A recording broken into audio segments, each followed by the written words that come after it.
Hello, welcome to This Week in Japan. I'm the Gaijin John. I'm the Geek Tom. And together we are Geeks and Gaijins, and we bring you all the local news and facts to bemuse about from the land of the rising sun. Things that make you go, Things that make you go,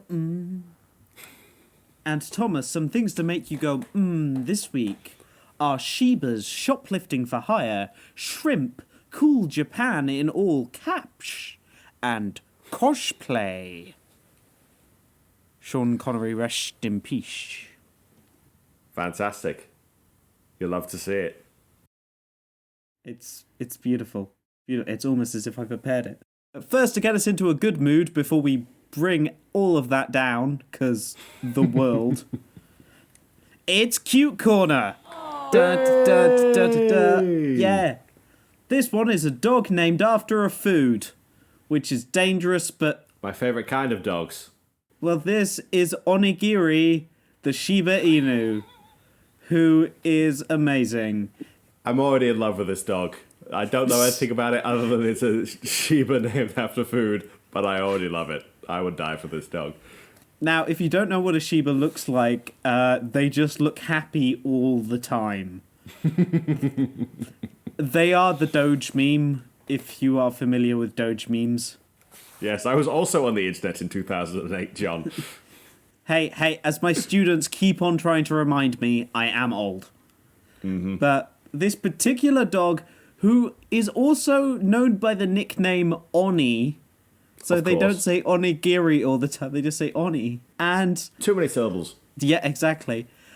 So they brought this dog out in the snowy back garden, and they filmed it, and it had the zoomies, and it now has over 1 million views.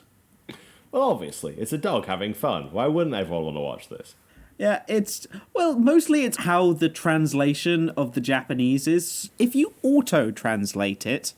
which you never should do, but carry on. Yeah. Shiba Inu, who was so excited by the snow for the first time in his life that his joy exceeded the limit. And this is what it means to go even further beyond. His joy is over 9,000! Yes, so an actual translation from someone who speaks Japanese is that he was so excited that he went beyond the bounds of joy. But still, he's just spinning around in the snow because it's really the first time in his life he'd apparently seen that much snow. And he's just adorable. He's just spinning.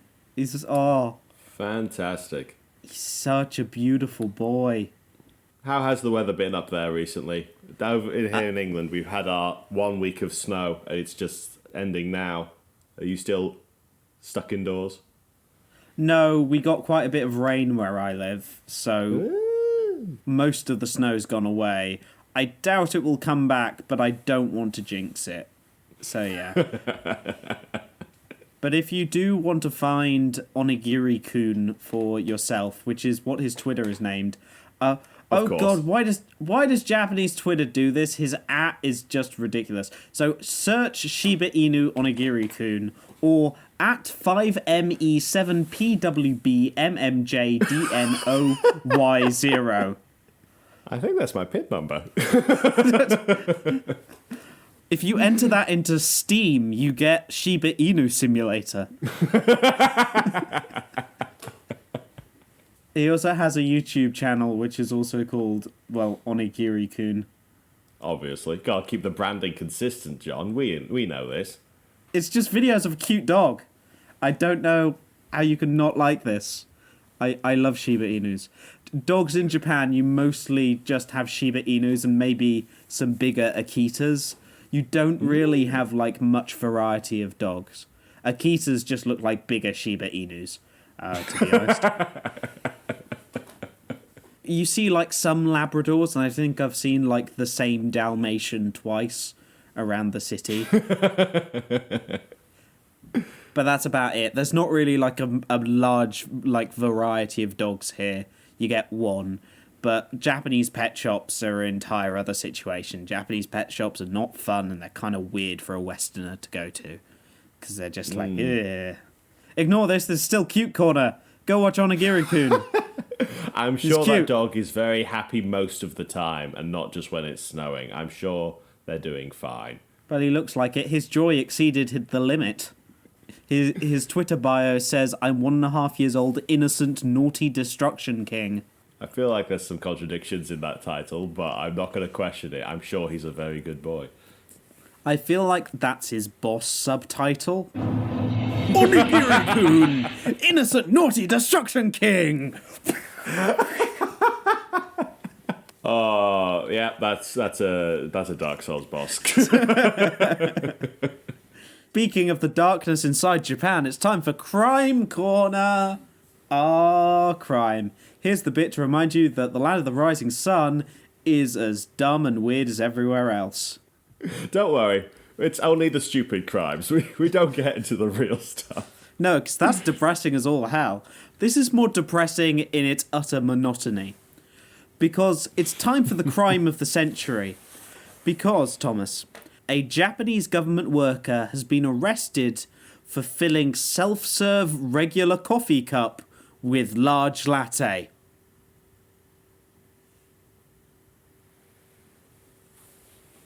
Crime of all crimes. Yes. So you know that thing you thought you were really clever when you were 12 that you did? Your mum wasn't wrong when she said you could get arrested. But this is not a 12-year-old. This is a 60-year-old part-time government employee in Japan who is suspicion of theft for filling an 100 yen self-serve convenience store coffee cup with 200 yen's worth of latte. Absolutely despicable. I mean, what does this even mean anymore? How can we trust anyone if they're just going to go around serving their coffee cups with the wrong type of coffee, John? Well, he said that he wanted to save money, and he started a few months ago, and he's done it at least 20 times. He's a serial offender? Oh my god. I'm glad they finally caught this menace. That's absolutely ridiculous. Well, that's apparently what happened, because apparently the suspect bought the 100 yen coffee cup to use at the self-service machine, which is very common to do. He then allegedly stole coffee by filling the receptacle with a large portion of latte, which cost 200 yen. The police station also reported that the affected shop had approached them about the issue on the afternoon of January 20th. But their hands were tied. They didn't have enough evidence to build a case against the man.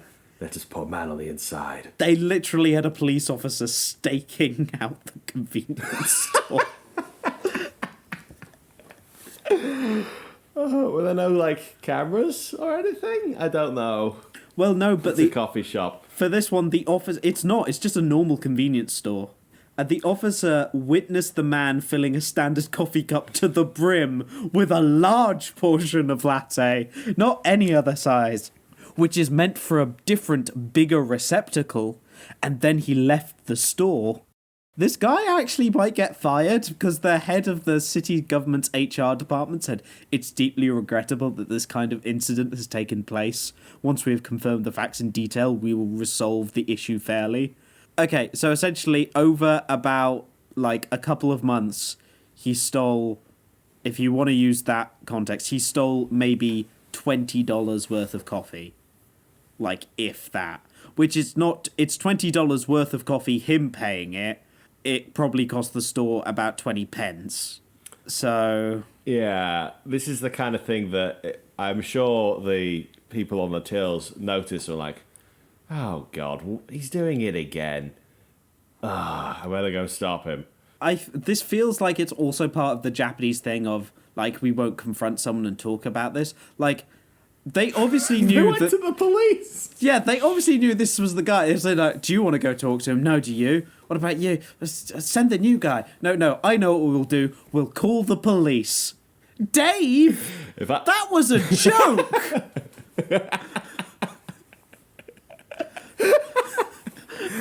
If I've learned one thing about customer service, it's that you never blame the customer unless you always have to escalate to the next person up before you ever talk back to a customer. Now, usually that means the manager, but if we're just going to go straight to the police, fine. I can't get in trouble for that. I'm prepared to hear they just directly called Suga. It's like, damn it, I'm going to drop everything. Give me the Prime Minister. This government official is abusing his power to get free coffee. Not even free, discounted coffee. No! Yeah, so this cannot stand. This corruption must be cut out of our government. So this could have all been avoided if, like, one convenience store worker thought it would okay to just talk to the guy and go, hey, dude, like, please stop doing that. Like, what? He's 60 years old. I can't tell if he's just really desperate to save a little bit of money, actually forgot what he ordered, or just doesn't give a anymore. It's impossible to tell. Yep. Well, something that's like a bit more dark, well, not darker, but equally silly, well, seems silly to us, is something that's come to the forefront in Japanese crime at the moment, which is shoplifting to order. What? So basically, products were stolen and then sent to buyers online after someone had ordered them. So one of the main things that was being stolen and sold were university textboots. Oh, now this makes sense to me, yes. Actually, no. Now I understand. I thought you were just doing grocery shoplifting, but no, textbooks. I get it. Those things do not come cheap. So this guy was already just shoplifting books and then selling them, but his stockpile increased. He thought he'd, like, set up some orders. So for the most popular stuff, he created a fake product page and then shoplifted items that people bid for. So people who were bidding for them didn't know that they would be stolen. So he, like, put a Facebook Marketplace ad going, I have this very popular textbook, and people go, okay, I'll buy that. I was like, better go stealing again. Another day, another dollar. Yeah, so apparently he searched for items that topped the rankings on internet shopping sites and picked out the ones to steal and then sold them for practically the same as the standard retail price, according to the Mainichi. I mean, that makes sense. If you bring it too low or too high, someone's going to be suspicious about what you're doing with those books. I'm sorry, this is a great sentence. Police separately discovered around 40 books at the man's home and are investigating whether they were shoplifted. It's just like, how dare he have books? He's a 25-year-old unemployed man. He's not allowed books. Wait a minute, this is the complete works of Demon Slayer. We found it, boys. Get them back to their onsen stat. Japan is trying to crack down on that. It's like basically people selling stolen stuff online because they have no idea how to deal with it. Basically, Japanese eBay, which is something called Mikari Inc., which sellers sell to each other. They're trying to do stuff. I found people being dumb with statistics. God damn you, Japan. So, according to the National Police Agency, in 2004, there were 158,000 shoplifting incidents reported in Japan. That's quite a few. But by 2019, the figure had dropped to 93,000. That's a pretty significant drop. However, the number increased to those sold online has gone from 73 to 727, nearly 10 times the amount. What could this mean, John? I don't understand. It means more people use the internet than 15 years ago. No, that can't be right. Facebook Marketplace is slightly more easier to use than a shady auction site where my cursor has flames on it. Hey, don't you get between me and my hot rod cursor. It's an interesting news story, at least, how, like, crime is evolving. Crime has changed. I thought it never changed. No, wait, that's war. That's war. Damn it. That must make it really awkward on holidays. Oh, crime, you've changed. You haven't. End scene. Quickly, because it's also criminal what is happening in Japan right now, and that is the Olympics. Because no one knows what's going on, least of all the Japanese government, and least of all me. Breaking news. Nothing has changed in the last week. Well, no, stuff has changed. More that people really obviously have no idea what's going on. So this is a kind of rundown of the weird conspiracy theory hole that is the Tokyo Olympics right now. Oh, that's going to be fun. By the way, GoTo Travel is still happening. Like that. Why? And there have been current reports and links in the papers at the moment that GoTo Travel may be linked to spread of coronavirus. No kidding! I mean, duh! Like, I've seen some pretty dumb campaigns in around certain countries in the middle of a coronavirus pandemic. I live in the UK. We've had some absolute bangers of terrible ideas. But increasing... But have you been clapping? Have you been clapping, Thomas? Makes everything better. Oh, man. I'm sure the NHS workers will be able to pay off their bills with my claps. That's actually what we're moving to in Brexit. It is a new clap-based economy. That's what will replace the pound once it's completely burnt to ash. But yeah, getting people to move around your country for local tourism is definitely the worst possible thing you could have done. The current story and what is going ahead is that the IOC and Japan are saying that it's not going to be cancelled. Everything's going to happen fine. And so there are rumours that how that is going to happen is that either they hold it with absolutely no spectators at all. Like most sporting events at the moment. Yeah. Or, so the current rumours were that it was being forced to be cancelled. It can't happen next year for whatever reasons.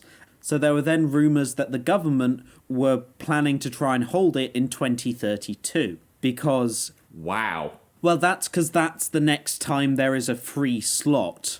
2024 is meant to be Paris, and 2028 is meant to be LA, I think. LA, okay.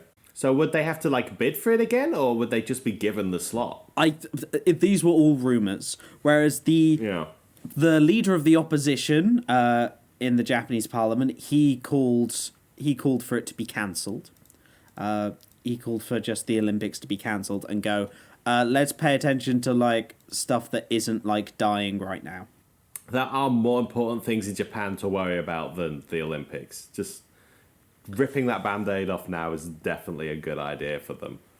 Yep, and also a notable man who I think we've talked about on the podcast before, Osaka Mayor Ichiro Matsui. He's mostly been quite dumb when talking about the coronavirus. Is this the guy who wanted to gargle stuff? Or was that a different guy? I think he's from definitely the same party as the guy who wanted us to gargle stuff. I think he's best friends with the guy who wanted to gargle stuff. Yes, he is best friends with the Osaka governor who wanted us to gargle stuff. Ah.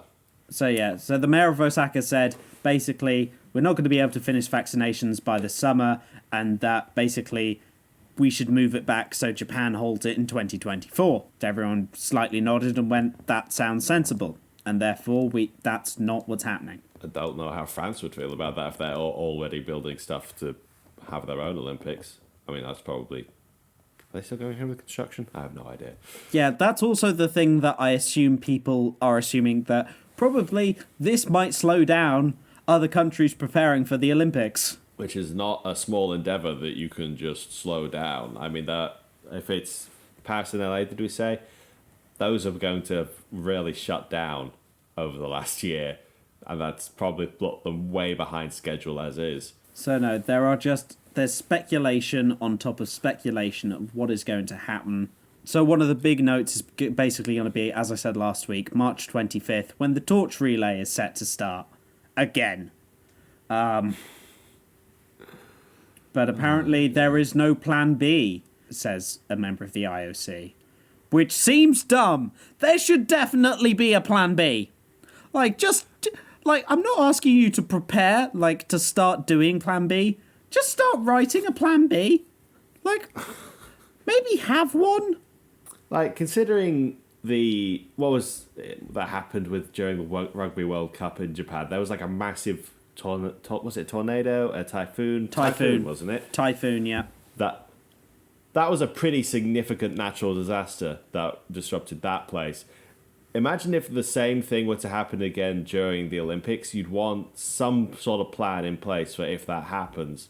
Obviously, this scenario is an even worse situation than that, which is no one might show up at all. Because, I mean, if Japan doesn't even sort itself out, countries might just refuse to send them athletes, even if they're planning on hosting it regardless. Yep. So, not having any backup plan whatsoever is just hubris in the excess at that point. Yeah, this is also on top of the notes that like 70 to 80% of the Japanese public think this is probably a bad idea. Like, this is really probably a bad idea. I mean, if we're following that rumor that they might want to still host it, but just with the athletes and no attendees, what's even the appeal of that at that point other than just saving face? Because, like, you're not getting any international economic stimulus. Welcome to Japan, Thomas. That we are the world capital of saving face. Because you got no tourists coming in to help stimulate the economy.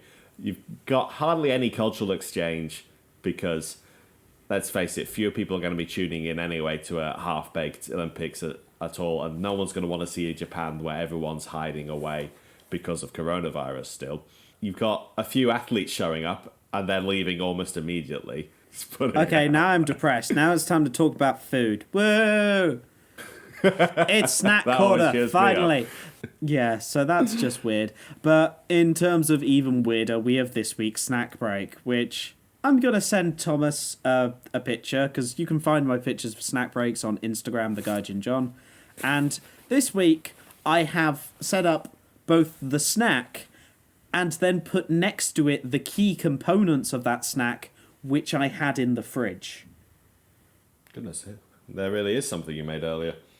So, a strong start with the milk chocolate in the front, but I'm seeing a lot of things that aren't milk chocolate in this image, and it's causing me concern. Do you commonly have seafood with chocolate in Japan, John? No. Okay. Why are you doing this then? Because this week's snack break are chocolate-covered prawn rice crackers. See, individually, everything you said in that sentence was fine. Those are all solid foods. I'm not convinced they go together. Neither am I. Like, when I said that any food worth eating can be improved with either cheese, chocolate, or ketchup, I wasn't asking you to test that for me. Well, it seems the Japanese had already got the memo and they'd ran with it. Fair enough. Yep, so this is produced by our good friend Calby. So, choco, katsubo ebisen de oishisa da buru. Oh, is it literally double? Yeah, so it's literally prawn crackers and chocolate. Double tasty. Why, I mean, Japan? there's certainly two tastes in that ingredient list. Two very, very different tastes. Okay, I'm opening this because I need to get this out of the way. We need to know, John. Okay, they just smell like chocolate, which is alright. That's not a bad sign. They It's look... not a particularly pleasant looking snack. But it just looks like... It looks like their prawn crackers do, which are like little fingers. They're meant to almost look like little, like, shrimp or prawns. But, you know, with a slight texture. brown. This obviously has a thin layer of chocolate over it, so it smells of chocolate, but, like, I can feel it, like, slightly melting in my hands. I don't want to eat this. I don't. Just eat the shrimp. You've got to eat the shrimp, otherwise it's going to be all over your hands in about 5 seconds. Itadakimasu. Pain. Unimaginable pain. I think it's okay. Like, it's just kind of... No, there's something in there that's not okay, which I think is the prawn flavouring. Because why are you doing this? Because Basically, they have this kind of thing in Japan, which is rice crackers mixed with chocolate, which is a fine thing. Like, it's just chocolate-covered rice crackers, and it's like, oh, it's crunchy and it's chocolatey. Oh, that's good. Which is that, but then there's some other flavour in there, which does not go. And the brain goes, this is wrong. It doesn't taste of seafood. It doesn't taste of anything that goes together. It just goes, stop eating this. Japan, why? Like, this is like the first time in like 70 episodes, 80 episodes, or something. That I'm just confused. Like, like even if they've been bad, like I've been like I've got like I understand the logic. This I just don't. Why? Why? Oh no, I can it's got kind of aftertaste in my mouth now. So, like, the chocolate is going away and the shrimp... oh, God. Do you need to go get yourself a drink? Do you need to wash it down with something? I've got something here. Oh, God. I was prepared.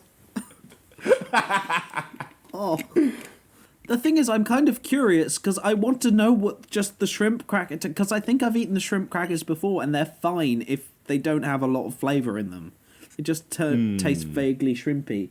But it does just feel like someone going, you know these crackers? And you go, yeah, Dave? Let's cover them in chocolate.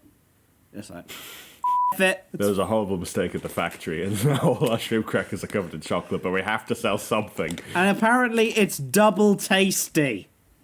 Double tasty. I'm broken. Like, yep. It got me. Like, Japan It got you. Finally Took got 2 me. years, but it finally got to show. All right, podcast is over. We found it. I'm gone. I don't. Oh God. Yeah. So the question we've all been waiting for: do chocolate and shrimp and crackers mix? It's a resounding no. What a shock. We'll just have to. It must be either cheese or ketchup left, otherwise it's not worth eating. That's what we've crossed one off the list. We're good to go. I'm not putting either of those things next to each other. Yeah. Okay. Well, at least I know what I'm giving Thomas for his birthday present. You know what? I deserve it. Okay, and now while I try to recover, let's move round to Cosplay Corner. The final of the four corners. So whilst we were looking at things to talk about this week, I stumbled across a fun little collection of articles talking about a new topic that has taken over the Japanese government, which is the pressing issue of whether cosplayers are infringing on companies' copyrights when they make money off of their cosplays. I know, it's a very serious issue, and I'm sure it strikes at the heart of many people who are listening to this podcast. But you have to understand there's a very serious problem here, which is that some people might be making money off some other people's work. How dare they? Next thing they'll do, they'll be talking about it and recording that they're talking about it. How could they? So, yes, for reference, I am going to be using articles from Sora News 24, Anime News Network, and Crunchyroll, just in case that becomes a problem. But actually, this isn't like a big decisive problem in the government at the moment. They don't know which way they're going to fall on this, although if you ask me, it's a government they're going to lean towards what the copyright holders want, if we're going to be real here. How dare someone who is not me make money? How could you? I mean, we're cycling right back around to theft here, John, basically. The people who design these characters put in all the work. Why should other people make any money out of making dresses and wearing them? That's just ridiculous. And to be honest, why should the people who even designed those characters make money? It's the corporation who paid them to design those characters that actually deserve the money. Because you bloody well know the people who actually design these characters are not seeing a penny of this money. Absolutely. I don't actually know why this has become a pressing issue, but it has. and the government are apparently talks with both the copyright holders who are most likely to be affected by this, and apparently major cosplayers, John. Like, that political bloc. you never thought you'd see the day where the government needs to talk to cosplayers about something for their expert opinion.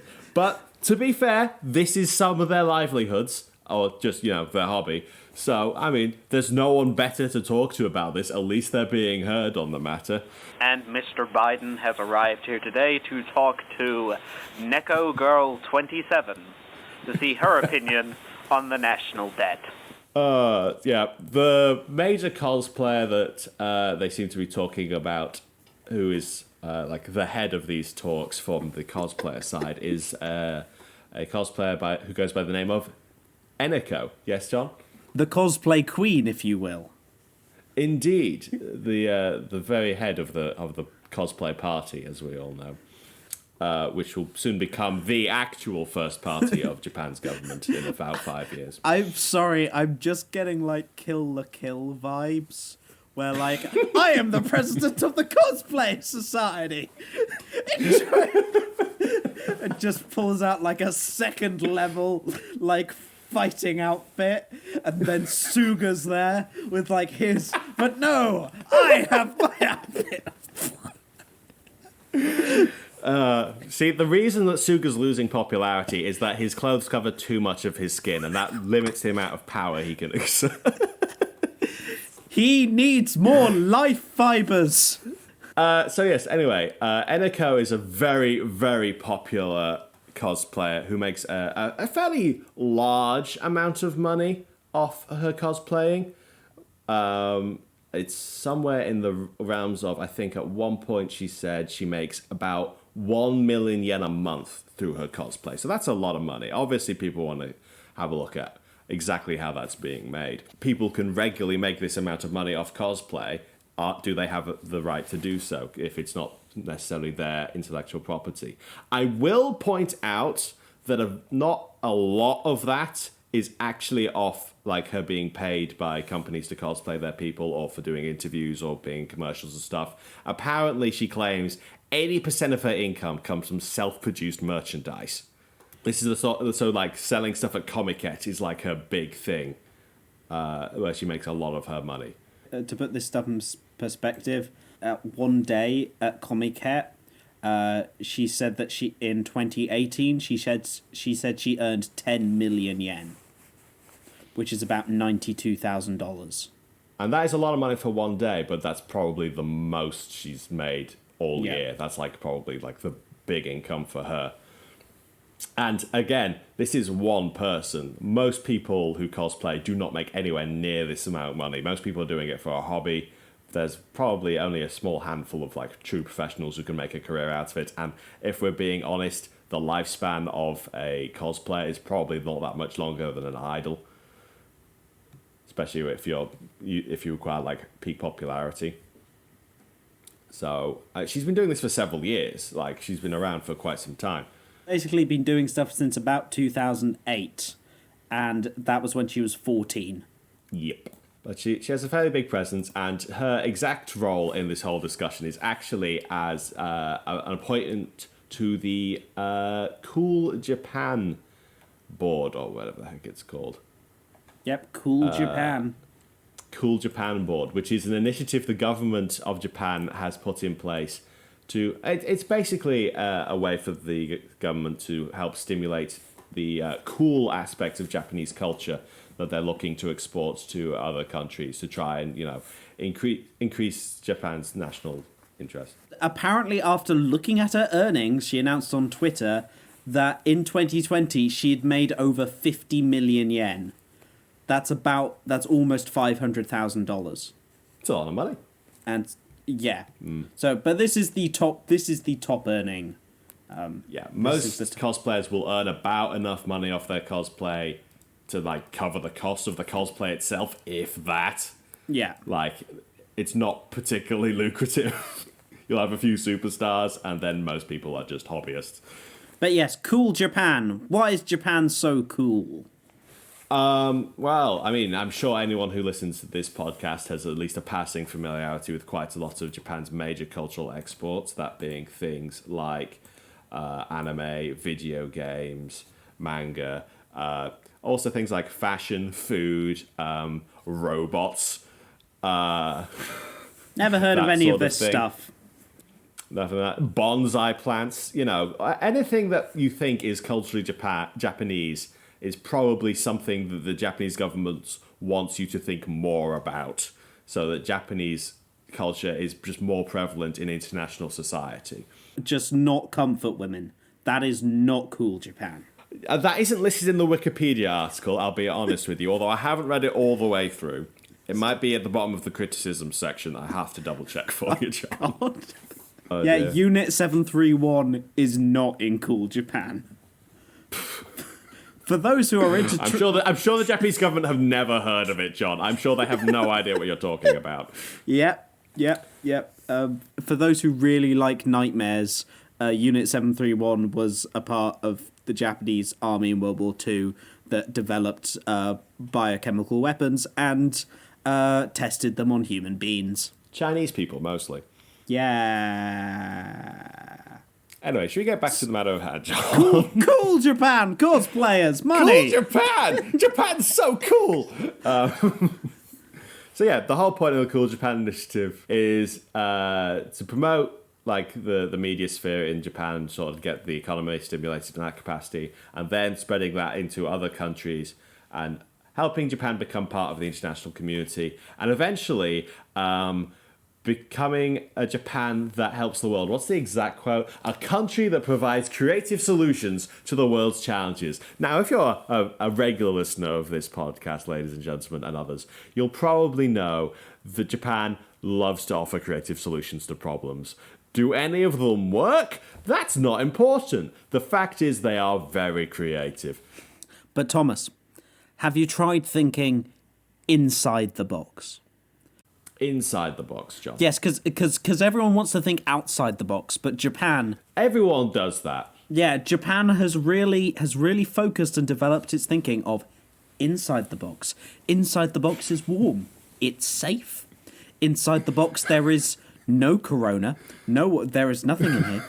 We will have a lovely Olympics inside the box.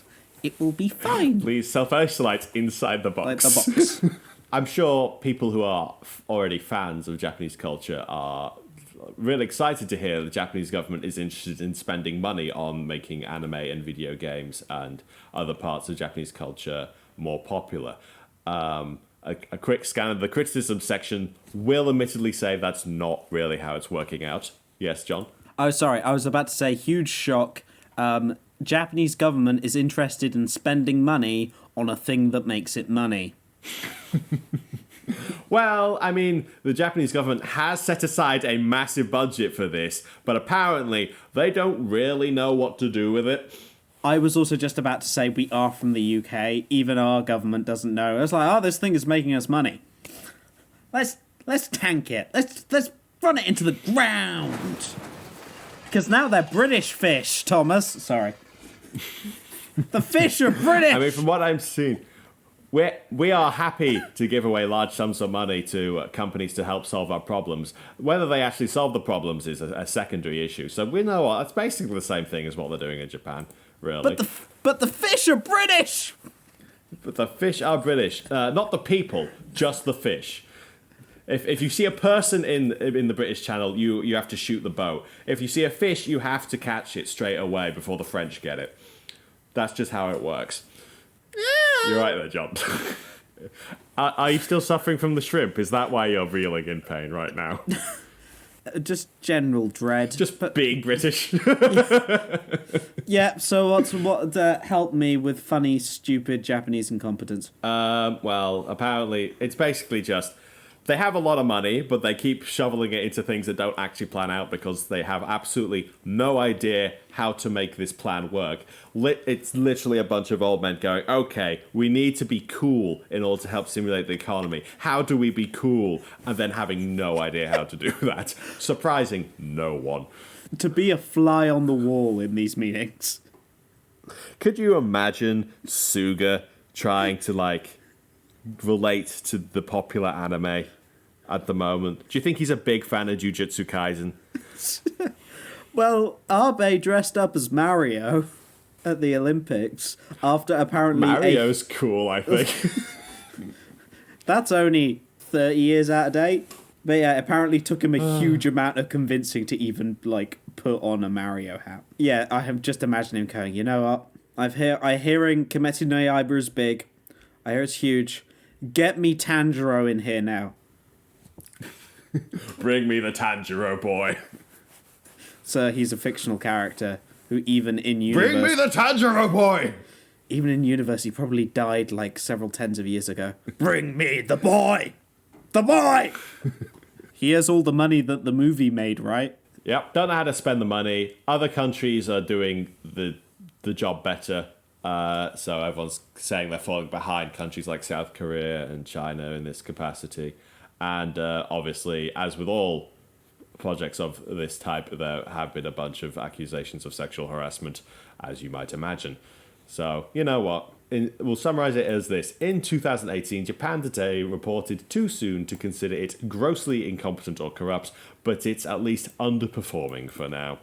Does that sound about right, John? Putting a bunch of old men with power and money next to, like, young people who want to promote themselves as cool? I can't see this going wrong at all. Yeah, so those are the people that this cosplayer have to convince whether or not what to do with how to handle copyright law for cosplaying. Maybe they should team up with the British Fish. Sure. Okay. If someone has no idea what's happening in UK politics right now, they must feel so weird. I think that's the best part of the podcast, is that we'll occasionally comment on something that has absolutely no bearing on Japan whatsoever and just not explain it. I'm sure that really helps our listeners get invested in our content. Okay, so basically, really quickly, for anyone who is American or Japanese listening to this, like, I'm sure you know about American politics. Imagine all that craziness, but just everyone is somehow not just incompetent, but also evil. You know how they say never attribute to malice what can be attributed to incompetence? That does not apply here. Just do both. Like, this is literally... Just do both. This is Disney villain level incompetence and villainy. As in literally stealing food from school children. I can't believe this country exists. Oh, I hate it here. Thank you for listening to us talk about Japan. Oh dear. Yeah, so we'll keep you posted on the developments of whether cosplay is allowed to make money or not. Yeah. Who knows? I hope they can. Like, once again, no one has any idea. I feel at this point I trust a 26-year-old cosplayer more with that amount of money than I do the Japanese government. It's not like... Maybe we can ask her to organise the Olympics. It's not like cosplaying is absolutely no work whatsoever. It's a lot of effort. I've seen people in, like, full power armor at conventions. This is not for the lighthearted. No. Especially if you're doing the modeling as well, that's a lot to be able to do. And if you're handling all your own promotion and everything, like, it's not just stealing someone else's work and making money off it. You gotta put in the hours to do a cosplay successfully. Like, they've earned it at that point, if you ask me. And we'll have to leave you with that. Thank you for listening. We've been Geeks and Gaijins. You can listen to us on all good places you can find podcasts. That's Spotify, iTunes, YouTube, Podbean, Podcast Addict, The Sky, and 5G waves. We're just beaming it directly into the sky. You'll be able to just hear us wherever you go. Hope you're enjoying the podcast, Clargon. And First contact cannot be this podcast. We're not allowed to have the aliens listen to this and go, this sounds like a good representation of humanity. you can find me on the Instagram at the Gaijin John. I'm on Twitter at the Gaijin John. Of course, we are Geeks and Gaijins on Facebook and Twitter and also YouTube as well. And also, you can always email us at geeksandtheWordGaijins@gmail.com. if you want any questions or you need anything. Most of the articles from today will be in the description of the podcast, and I hope you guys have a lovely, lovely week. You can just message us on Twitter as well, or Facebook if you'd like, if you don't want to go through email. That's kind of an old person way of doing things, but... Also, we haven't streamed on Twitch in a while. We'll try and do something. Who knows? The world is burning. But yeah, that's all from us here, and we will see you next week in Japan.